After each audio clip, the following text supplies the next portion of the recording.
Profesora Montero, le voy a dar paso muy rápidamente. La semblanza curricular de usted va a ser breve y no se corresponde con la realidad por su dilatado currículum y por su prolífica carrera investigadora, pero bueno, lo reduciré a comentar que la profesora Montero es profesora de Derecho Constitucional de la Universidad de Córdoba, es doctora en Derecho, además es licenciada en Derecho y es licenciada también en Administración y Dirección de Empresas por la misma universidad, por la Universidad de Córdoba. Es una profunda conocedora de la cuestión del gobierno abierto, la transparencia, la participación. Tiene numerosos artículos y publicaciones de todo tipo, además de una monografía como la publicada en Dickinson recientemente de Gobierno Abierto como oportunidad de cambio. Y el tema sobre el que nos va a comentar en esta ocasión es la transparencia y buen gobierno, análisis de los planes de acción de gobierno abierto. Cuando quiera, María Dolores, adelante con su intervención. Muchísimas gracias. Muchísimas gracias. Bueno, en primer lugar, no pasa nada por el tiempo. Lo que sí tengo ya que adelantar es que seguramente me tenga que ir un poco antes porque tengo clase a las 11:15.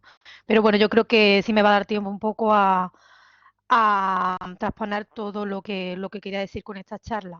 En primer lugar, por supuesto, antes de nada, agradecer a la Cátedra Pagoda, a Vapol, a la Generalitat Valenciana y a la Universidad de Valencia por esta invitación, por permitirme participar en este seminario que lleva ya tantos años, por lo que entiendo que, que tiene bastante éxito y, como siempre, todo lo que sea divulgación científica, pues bienvenido sea. Voy a compartir una presentación, a ver si puedo. Vale.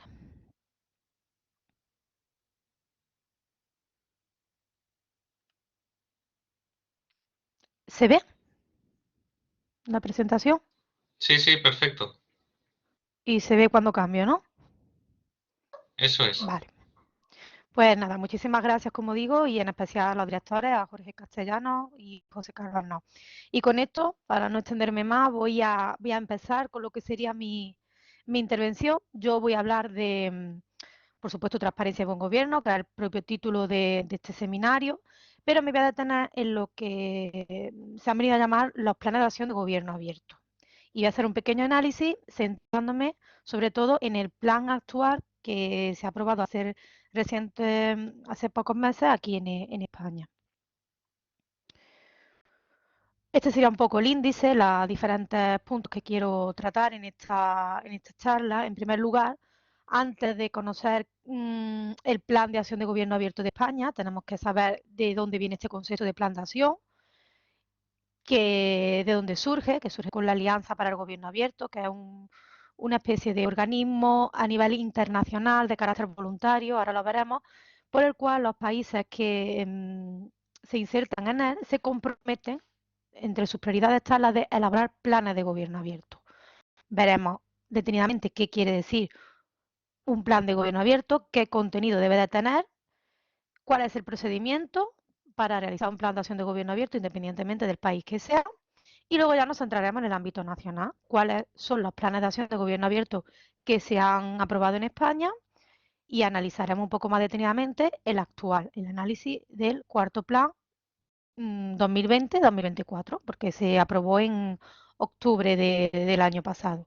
Y finalizaré, como no, pues con algunas propuestas, algunas sugerencias más que propuestas, después de investigar en profundidad este tema, cosas que considero pues, o que están bien o que quizás todavía sigue haciendo falta un poco más de énfasis por parte de los organismos públicos. ¿Qué es la Alianza para el Gobierno Abierto? Bueno, aquí tenemos el logotipo. Si buscáramos en Internet poniendo la sigla en inglés de Open Government Partnership o la Alianza del Gobierno Abierto, encontraríamos, además tiene una información bastante interesante y por supuesto actualizada, que es algo que se pide siempre en todo lo referente al gobierno abierto y a la publicidad activa, que la información sea pública, pero por favor que sea actualizada. Y tenemos, como digo, un análisis muy completo de cuáles son todos los países que a día de hoy componen la alianza, integran la Alianza para el Gobierno Abierto. Y no solamente países, ahora vamos a ver también que hay diferentes ámbitos que también pueden pertenecer a la Alianza del Gobierno Abierto. Esta alianza también se conoce con la sigla de su nombre en inglés, OGP, Como dije antes, es una iniciativa internacional que surgió voluntariamente en 2011. Estamos hablando de una fecha, 2011, en la que toda la cuestión del gobierno abierto después de ganar las primeras elecciones, la administración Obama, y que hiciera público en el famoso memorándum de su investidura lo que es el gobierno abierto y los pilares, pues se empezó a investigar muchísimo sobre gobierno abierto y, y precisamente una de las consecuencias de ello fue que surgiera esta iniciativa a nivel internacional. ¿Cuáles son los objetivos comunes que tenía esta alianza? Pues conseguir gobiernos más transparentes, que rindieran cuentas de lo que hacían, de su acción de gobierno, promover la participación y todo ello siempre implicando el uso de las nuevas tecnologías.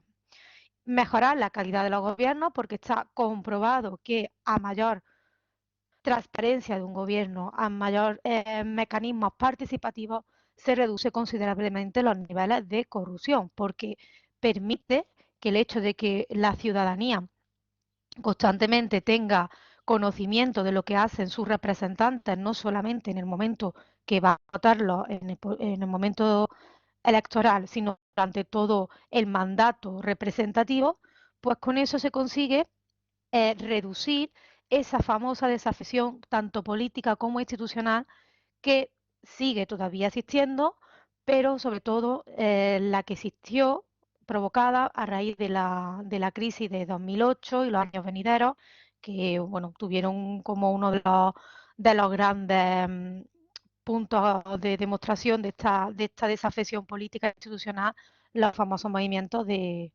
15M ya del año también 2011. Bueno, pues como digo, esto fue una iniciativa internacional voluntaria. De hecho, la integraron los países fundadores de esta iniciativa, fueron 8. Inmediatamente, en el mismo año, incluso en los años venideros, se sumaron muchísimos países, entre ellos España. España se sumó también en el año 2011. Fijaros cómo esta alianza cada vez tiene más peso a nivel internacional, que a 30 de septiembre de 2020, es decir, estoy hablando justo no hace ni un año de esta fecha, había un total de 78 países que pertenecían a la Alianza para el Gobierno Abierto. Y luego, como he dicho, no solamente pueden pertenecer países, sino que a nivel, yo le llamo subnacional, aunque si buscamos en la página web de la Alianza, de la Open Government Partnership, nos vamos a encontrar la definición de gobierno Open Government Partnership local. Realmente yo pongo subnacional para no confundirlo con la terminología que aquí en España tenemos de lo que es lo local. Entonces, porque aquí hay tantos gobiernos, lo que nosotros entendemos como locales, pertenecen a la Alianza para el Gobierno Abierto, como por ejemplo autonómicos. Entonces, para diferenciarlo, yo siempre le llamo subnacionales, de esa parte de gobiernos de países que otros gobiernos inferiores de otro nivel territorial, ya sea un estado autonómico como nuestro o incluso un municipio, pues también se incluyen de forma independiente a la Alianza para el Gobierno Abierto. De hecho, se dan incluso situaciones en las que hay determinados países que no pertenecen como país a esta alianza, pero hay regiones de ese país que sí pertenecen a la alianza. Pues fijaros, lo que quería comentar que llama la atención muchísimo. A 30 de septiembre de 2020, 78 países, 20 miembros subnacionales. Y a día de hoy tenemos los mismos países, pero hubo una expansión muy amplia que se dio en octubre de 2020, que se incorporaron unos 50 y pocos gobiernos subnacionales. Fueron incluidos dentro de la alianza. Y como vemos en la gráfica, ahora mismo podríamos decir que hay prácticamente el mismo número de países como de gobiernos subnacionales que pertenecen a la alianza. Y por lo tanto, el hecho de pertenecer a la alianza, las mismas consecuencias que tiene, las tienen tanto para el ámbito estatal como para el ámbito local, que ahora vamos a ver cuáles son, entre ellas la elaboración de los planes de acción. Bueno, de forma un poco rápido, se está escribiendo, no sé si es porque no se me escucha. ¿No se ve? ¿No se ve la transparencia? Yo sí que las estoy viendo y algunos asistentes dicen que también. Continúe, por favor. Vale, no sé. ¿Se ve? ¿Se ve que estoy cambiándola? Sí, yo sí, y ya le digo, algunos asistentes también será algún problema puntual. Vale, bueno, sigo cualquier cosa me detienen y si hace falta pues lo pongo en formato PDF que también lo tengo. Bueno, los pasos para formar parte de la alianza, del Open Government Partnership, si un país o un gobierno subnacional quisiera formar parte de esta alianza de gobierno abierto, estos serían los pasos que debería dar. Primero, tiene que cumplir unos criterios fijados por la propia alianza que se llaman criterios de elegibilidad. Estos criterios de elegibilidad, no sé si me dejará, sí, aquí. Estos criterios de elegibilidad realmente se cuantifican cuestiones de ese país o ese gobierno subnacional que quiera pertenecer a la alianza, cuáles son sus índices de transparencia fiscal, sobre acceso a la información, divulgación de activos y participación ciudadana. Se hacen una serie de cuentas, de fórmulas matemáticas, que no me voy a detener ahora aquí a analizar, pero se pide que lleguen a un mínimo del 75% de los puntos posibles que se puedan dar en cada una de estas áreas. Si esos países superan esos criterios de elegibilidad, desde el año 2017 se ha incorporado también otro requisito, los Open Government Values Check, que hacen referencia en este caso a la calidad democrática. Tienen que superar también dos indicadores que lo que están midiendo son los índices de democracia de ese país. Por ejemplo, la entrada y salida de las organizaciones de la sociedad civil, es decir, mide hasta qué punto los países implican a la ciudadanía o a las sociedades civiles en por ejemplo, en todo lo que tiene que ver con la vida pública o elaboración de normas, etcétera. O en el caso que estamos hablando de un país que no solamente no lo implica, sino que lo reprime, pues seguramente tenga bastante complicado pasar este filtro. Pero ya digo, este nuevo filtro de calidad democrática surgió en 2017 y eso quiere decir que todos los países que ya habían formado parte de esta alianza antes de 2017 no tienen ahora que pasar, no tienen efectos retroactivos, no tienen que pasar esta verificación de valores. Por ejemplo, España no la ha tenido que pasar, aunque no creo que tuviese problemas, pero todos los países que se integraron antes de esta fecha, pues solamente tuvieron que pasar el filtro de los criterios de elegibilidad. Posteriormente, ese país tiene que identificar que el ministerio o agencia se va a hacer cargo de gestionar todo lo referente a su integración dentro de la alianza. Por ejemplo, en nuestro caso es el Ministerio de Función Pública. Luego, el siguiente paso, se envía una carta de intenciones, de hecho no tengo tiempo, pero si nos metiéramos en la página oficial de la Open Government Partnership y vemos que aparecen cada uno de los países que forman parte y toda la documentación que aportan, uno de los primeros documentos que tenemos de ese país pues será la carta de intenciones que en su día enviaron a la alianza diciendo que quieren pertenecer y que quieren pertenecer porque además han pasado el filtro de cumplir con estos criterios primero. Y después de esto, el siguiente último paso, tienen que involucrar a la sociedad civil en todo el proceso.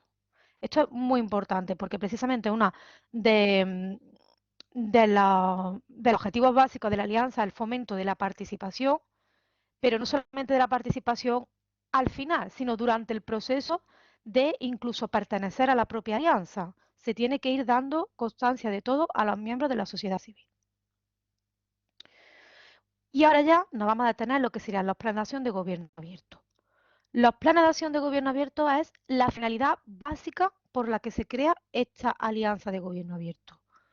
Obliga a que los países que han sido integrados dentro de esta alianza redacten un documento, que es una declaración de intenciones, por cada uno de estos países, junto con la participación de la sociedad civil, es decir, incluso ahora vamos a ver el proceso de co-creación que se llama de los planes de acción, no solamente tiene que venir por parte del gobierno, sino del gobierno junto a la sociedad civil.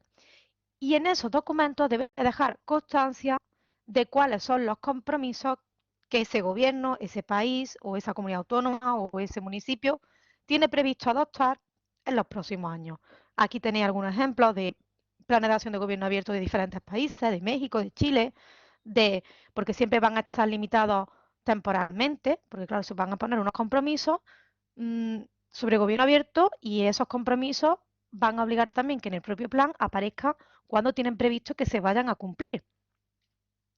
Se elaboró, hasta aquí no me voy a detener, se elaboró también por parte de la Alianza de Gobierno Abierto una guía, que es la Open Government Handbook, una guía para homogeneizar un poco el procedimiento de elaboración de los planes de acción. Y de hecho, si hacemos una comparativa de algunos planes de otros países junto con el de España, veremos que a partir del año 2017-2018 los nuevos planes son bastante más parecidos entre sí. No parecidos en cuanto al contenido, sino en cuanto a la forma. ¿Por qué? Porque precisamente a raíz de esta guía que propuso la Alianza, lo que consiguió es crear una plantilla para hacer unas tablas diciendo cuáles son los ejes, los compromisos y cómo se tendría que redactar el plan de acción. Entonces, cada país, independientemente del contenido que tenga, porque no lo mismo la situación que pueda haber en México o en España, no son los mismos los compromisos, por supuesto, pero por lo menos que a la hora, que también lo agradecemos los que nos dedicamos a la investigación de estos temas, a la hora de compararlos, pues sea algo bastante más homogéneo. Para crear el plan de acción, pues primero las fases serían, una vez creado, se implementa, es decir, se lleva a cabo la fase de ejecución de todo lo que aparece en ese plan.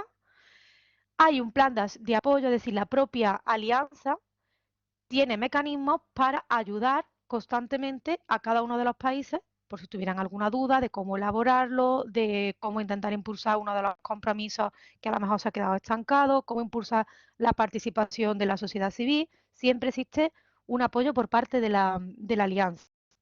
Y por último, como no, como dentro del gobierno abierto, como ha dicho antes Javier Sierra, uno de los pilares básicos es la famosa rendición de cuentas, no tiene sentido que un país elabore un plan de acción de gobierno abierto diciendo todos estos son los compromisos y todo lo que vamos a hacer en los próximos 3 años, si luego no lo hace y queda en papel mojado. Pues precisamente para ello hay mecanismos de evaluación de ese plan y no solamente una evaluación al final, cuando ha terminado ya el plazo, sino que incluso hay una evaluación intermedia que la da la propia agencia, tiene un mecanismo de revisión independiente que va diciendo, pues mira, estamos en mitad del plan de España y hasta ahora pues, todo lo que teníais previsto, que en mitad de la duración del plan, si vais cumpliendo, pues no lo estoy haciendo o sí lo estoy haciendo, ¿vale? Hay un mecanismo de revisión independiente de la propia alianza, lo cual no quita que no haya también mecanismos de evaluación interna dentro del propio gobierno que ha elaborado ese plan. De hecho, en el plan que actualmente vigente que tenemos en España, por primera vez se ha incorporado como un mecanismo, que me parece además bastante correcto, un mecanismo de evaluación y también más que evaluación, de difusión, el hecho de rendir cuentas del desarrollo del plan ante las Cortes Generales. Me parece que es algo que debería haberse hecho desde el primer plan. Bueno, como he dicho antes, según el ámbito geográfico podemos diferenciar entre los países que pertenecen a esta alianza. A día de hoy me refiero que lo miré ayer y lo actualicé, 78 países y sus nacionales tenemos 76. Sabiendo que en 2020, a finales de 2020, pues hubo 56 nuevas jurisdicciones locales. Ya os digo que hay que ver el concepto de local no como el nuestro, sino como todo aquello que no sea nacional, que no sea un país, comunidad autónoma, ayuntamiento o un estado federal, si estamos hablando de un estado federal, pues una federación, etcétera, de diferentes estados. Y ahora ya nos vamos a centrar en los diferentes planes de gobierno abierto de España. Como dije, España se incorporó el mismo año que se constituyó esta alianza para el gobierno abierto, en el año 2011. Y hasta la fecha, estamos en el año 2021, o sea, 10 años, se han aprobado 4 planes de acción de gobierno. Vale, aquí tenemos el primer plan que se aprobó para los años 2012-2014, segundo, 2014 y 16, y ahora aquí tenemos 2017, 2019 y 2020-2024. El hecho, aquí la gráfica va en función de los compromisos que incorporaba cada uno de los planes. El primer plan tenía 13, el siguiente 10 en el tercero 20 y en el de ahora 10. Lo primero que quiero destacar es que no quiere decir que, por ejemplo, este plan, el tercero, por tener 20 compromisos, sea mejor que el segundo o el actual cuarto. No tiene nada que ver, porque ahora veremos que dentro de los compromisos hay iniciativas concretas. Entonces, puede que este plan tenga menos compromisos, pero tenga a lo mejor algún compromiso con una iniciativa muy ambiciosa. Por ejemplo, en este último plan, en el ámbito de transparencia, tenemos entre los compromisos todo lo que es la reforma normativa que conlleva la reforma de la ley de transparencia, del reglamento de transparencia. Por lo tanto, por eso digo que no lleve a error los números de compromisos, porque no quiere decir que sea mejor ni peor, simplemente es el número de iniciativas. Otra cosa que me gustaría destacar es que, como podemos ver, el primer plan son de carácter bianual, aunque realmente son 2 años desde que se aprueba hasta que termina su entrada en vigor, 2012-2014, 2014-2016. De hecho, la propia Alianza de Gobierno Abierto denominaba a los países lo diferenciaba entre países pares y países impares, dependiendo de si la vigencia de sus planes de acción de gobierno abierto era de carácter par, como era el caso de España, o de carácter impar. España estaba dentro de los países pares, porque lo hacía por años pares, pero a raíz del tercer perdón, a raíz del tercer plan, pasamos a pasar parte de lo que serían los países impares, es decir, ya seríamos 2017-2019. ¿Por qué? Pues por cuestiones meramente políticas, cuestiones circunstanciales, y era porque en el año 2016 hasta 2017 pues hubo bastante tiempo de gobierno en funciones, celebración y repetición electorales, que hacía bastante difícil poner mm, en marcha un nuevo plan de acción. Por lo tanto, se retrasó el tercer plan y de ahí que ya pasáramos a ser impares. Y ya, si eso ocurrió en el 2016, no queremos imaginar la situación vivida el año pasado. El cuarto plan estaba bastante adelantado en 2019, pero evidentemente, aparte también de temas de elecciones y gobierno en funciones, vino la famosa crisis sanitaria y todo lo atrasó. Por lo tanto, se aprobó el cuarto plan en octubre de 2020 y ya no solamente eso, sino que hemos dejado de hacer planes de carácter 2, 3 años a hacer un plan más ambicioso que sea desde el año 2020 a 2024. Por lo tanto, ya podemos eh, adelantar que los compromisos, estos 10 compromisos que tienen el plan actual, son compromisos mucho más ambiciosos porque tienen más tiempo para poder llevarlos a cabo. Rápidamente, aquí tendríamos una breve descripción de lo que han sido los diferentes planes aprobados en España, 2012-2014. Tiene que aparecer los objetivos, cada uno de los compromisos. Por ejemplo, en el primer plan, lo primero que se hablaba en ámbito de transparencia era que había que aprobar una ley de transparencia, que luego se hizo efectiva en el año 2013. Hay que hacer un cronograma indicando para qué año tiene previsto el gobierno que ese compromiso tenga lugar y quién será dentro del gobierno el ministerio responsable. Luego aquí tenemos el del 14 y 16, el segundo plan. El tercer plan, que es bastante más largo, porque ya he dicho que tenía bastantes más compromisos. Y si veis aquí ya, porque apareció esta famosa guía para homogeneizar los planes, ya también aparecen divididos por ejes temáticos los compromisos: colaboración, participación, transparencia, etcétera. Cuarto plan de gobierno abierto, el actual. Como digo, no solamente hay que contar con la participación como un compromiso más del plan de acción de gobierno abierto, sino que la participación de la sociedad civil se tiene que dar desde el momento cero, es decir, desde el momento que se está diseñando el que será, en este caso, el cuarto plan de acción. Aquí tenemos las fases por las que ha pasado este plan de acción hasta que ha sido aprobado en octubre de 2020. En primer lugar, se crea un plan de trabajo, una hoja de ruta a seguir, y esto se hace en enero de 2019, cuando todavía está vigente el anterior plan. Es decir, no ha terminado el tercer plan, pero ya se tiene que ir empezando a diseñar el que será el cuarto plan.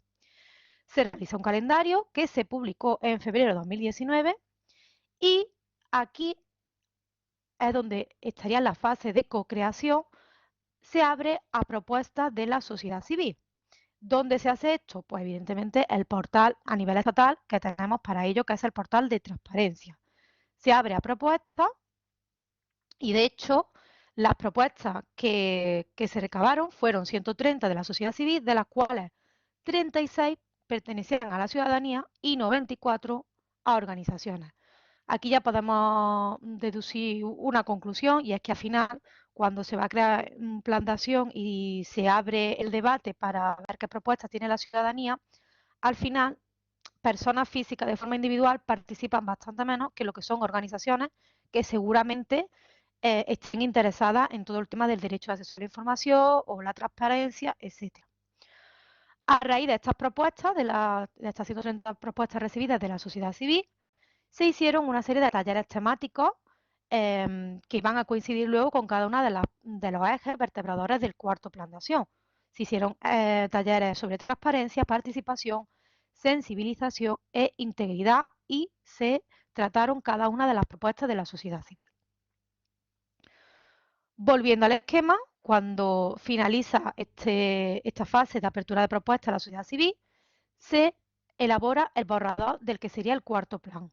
Y otra vez más, como mecanismo de transparencia, antes de que llegue a ser el plan 100% aprobado, ese borrador se, eh, se publicita y se pone en consulta pública. Y ya en octubre de 2020 se aprueba el que es nuestro actual Plan de Acción de Gobierno Abierto de España, que que va a durar durante los años 2020-2024. El plan de acción se vertebra en 5 ejes, que son estos: transparencia y rendición de cuentas, participación, integridad, sensibilización y formación. Y luego esto también la podríamos llamar eje, pero realmente yo diría 4 más 1, porque son compromisos en el ámbito autonómico local. Entonces serían 5 ejes, 10 compromisos en total de estos 5 ejes, serían 10 compromisos, bueno, de estos 4, porque el último son compromisos que se dan sobre materia de gobierno abierto, pero a nivel autonómico o local, ya no a nivel estatal, y en el cual se incorporan 26 iniciativas y 53 autonómicas o locales. Como he dicho, los 4 ejes más 1 que tenemos en este cuarto plan de acción, el primero sería transparencia y rendición de cuentas, y aquí vemos cuáles son esos 10 compromisos que tiene en conjunto el plan. Dentro de la transparencia y rendición de cuentas, como creo que adelanté antes, hay un interés por parte del gobierno de que se reforme el marco regulatorio. El marco regulatorio, estamos hablando tanto de la ley de transparencia, que tenemos la de 2013, se quiere hacer una nueva ley de transparencia, un reglamento de desarrollo de la ley de transparencia, que ya os digo que todavía no tenemos reglamento de desarrollo. Y claro, aquí también surge una duda, y es que primero se va a aprobar el reglamento de la ley de transparencia que tenemos actual y luego se va a aprobar una ley de transparencia nueva. Entonces hay muchos investigadores sobre el tema que piensan que sería más adecuado hacer una nueva ley de transparencia y luego ya el reglamento, no hacer un doble trabajo, sino que se haga ya el reglamento con la nueva ley que se apruebe. Pero el problema está en que el reglamento va a ser lo primero que se apruebe porque está ya muy avanzado, y la ley de transparencia nueva seguramente se aprobará, bueno, seguramente no, se puede consultar en el plan de acción cuando tienen previsto aprobarlo, pero es prácticamente al final de la vigencia de este plan de acción, 2023-2024. Por lo tanto, sí es verdad que habría ahí un tiempo prudencial para que se aprobase el reglamento y diera tiempo a que se implicara todo lo que aparece en el reglamento y luego ya posteriormente aprobar una nueva ley de transparencia. Otro compromiso dentro de este eje: plan de mejora y refuerzo de la transparencia y la rendición de cuentas. En el eje de participación, dos de los compromisos, que ya digo, cada uno de estos compromisos luego tienen diferentes iniciativas. Dos de los compromisos que incorporan son plan de mejora de la participación y la famosa huella normativa, es decir, conocer en todo momento la trazabilidad del procedimiento de aprobación de una norma. En lo que es el eje de integridad, sistemas preventivos de integridad pública y protección de los denunciantes. Me consta, no sé si se ha cerrado ya el plazo, pero está abierto incluso el plazo ahora mismo de consulta pública de las que van a ser futuras leyes de los que conocemos como lobby o grupos de interés.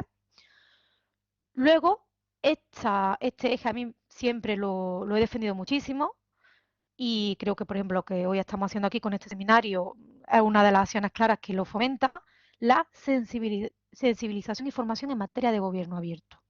Es muy importante que todo esto, además de aparecer en un plan de acción, se conozca. No podemos pedir a la ciudadanía que participe, no podemos pedir a la sociedad civil que participe incluso en el procedimiento de co-creación de un plan si no le explicamos que puede hacerlo, porque muchas veces el problema aquí es el desconocimiento. Entonces, hay que fomentar la educación y formación en gobierno abierto, comunicación inclusiva también sobre gobierno abierto, que esto ya hay muchas comunidades autónomas que lo han implementado. Y, muy interesante, tiene previsto también la creación de un observatorio sobre gobierno abierto. Y luego, como digo, el último de los ejes es explicar autonómicamente lo que serían las diferentes iniciativas que se hacen dentro de cada comunidad autónoma. Como han explicado antes el secretario autonómico de participación, pues por ejemplo el tema de la Comunidad Valenciana de pertenecer a los datos abiertos a nivel internacional, por todo eso son iniciativas de nivel autonómico que ya que están incorporadas también por primera vez dentro del plan de acción estatal. Por supuesto, es imposible que se encuentre ahora un plan de acción de gobierno abierto, no solamente el de España, sino de todos los países, que no aparezca un apartado indicando cada uno de esos compromisos qué función hace, se llama política palanca de la Agenda 2030, qué función hace que promueva algunos de los 17 objetivos que componen la Agenda 2030 de Desarrollo Sostenible. Por supuesto, y obviamente, el que más se va a dar es el 16, porque el propio concepto de crear un plan de acción de gobierno abierto lo que está haciendo es fomentar, en este caso, la justicia y las instituciones que sean sólidas y sean transparentes y rindan cuentas. Pero, incluso siendo este el objetivo transversal de todo el plan de acción de gobierno abierto, no quiere decir que haya determinados compromisos que también fomenten algunos de estos objetivos.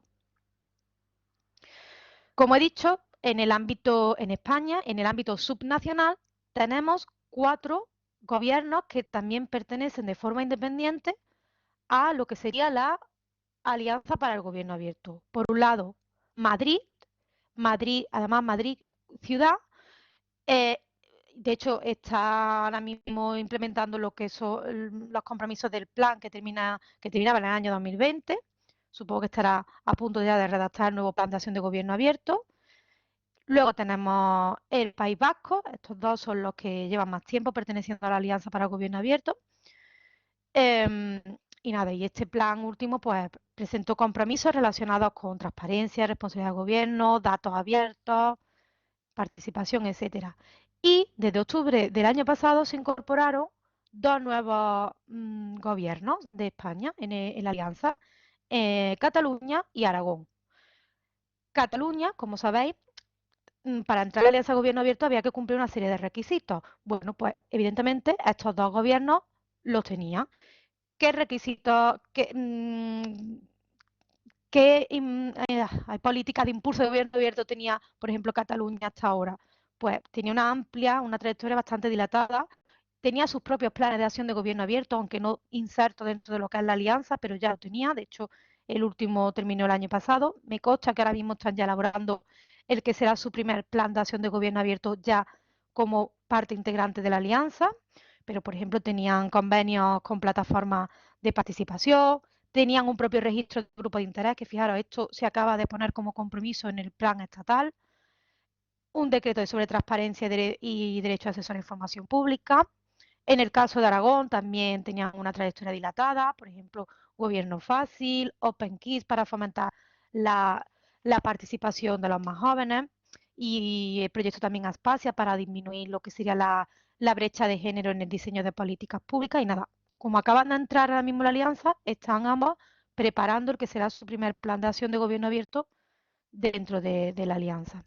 Bueno, a mí siempre me gusta poner esta diapositiva cuando hablo de gobierno abierto porque es una de las definiciones, hay muchísimas, pero es una de las definiciones que yo considero que es más completa y que por lo tanto también nos puede dar una cierta visión de lo que debe contener un plan de acción de gobierno abierto, para que sea considerado gobierno abierto, que es la definición dada por la OCDE. Dice, el gobierno abierto es una cultura de gobernanza que promueve los principios de transparencia, integridad, rendición de cuentas y participación de las partes interesadas en apoyo de la democracia y el crecimiento inclusivo.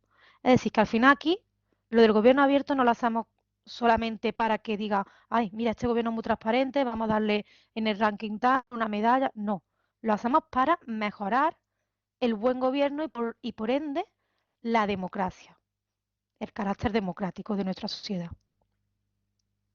Y termino mi exposición con algunas sugerencias finales sobre lo que aquí he planteado. En primer lugar, considero que es muy importante que, igual que ha pasado desde octubre del año pasado, que los gobiernos autonómicos y locales se sumen a la Alianza para Gobierno Abierto. Tenemos 4 en España, considero que podrían ser más, pese a que, independientemente de que pertenezcan o no a la alianza, me consta que están haciendo todos los gobiernos, sobre todo autonómicos, medidas en pro del gobierno abierto y la transparencia, rendición de cuentas, pero precisamente utilizar esa trayectoria que tienen en gobierno abierto y presentar una carta de intención ante la alianza de gobierno abierto. Sobre todo, pues, por ejemplo, Comunidad Valenciana, eh, que tiene un gran impacto en todo lo que son las políticas desarrolladas en materia de gobierno abierto, en materia de rendición de cuentas, Andalucía, que es de donde yo vengo, por supuesto, también. Luego, por supuesto, vamos tarde en temas de reforma normativa. Aparece recogido como compromiso en este nuevo plan de acción de gobierno abierto, la reforma normativa, pero, por ejemplo, lo que es el reglamento de desarrollo de la ley de la transparencia es algo que venimos reclamando prácticamente desde que se aprobó en 2013. Entonces, esperemos que ya se apruebe, porque siempre vamos bastante tarde en reformas normativas.